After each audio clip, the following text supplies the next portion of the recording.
Okay, well, thank you very much for making it this far.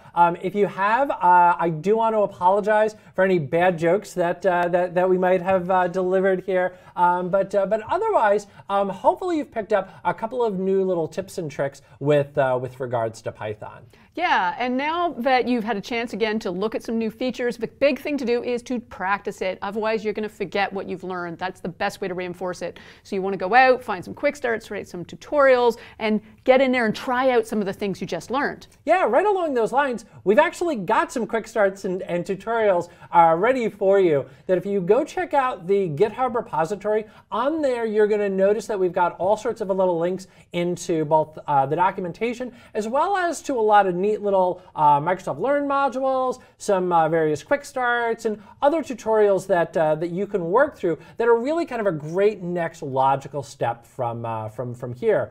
And I don't know, maybe we'll be back. Maybe we'll do another set of videos. You know, we just did more Python for beginners. Maybe somewhere down the road we'll need even more Python. So meanwhile, happy coding.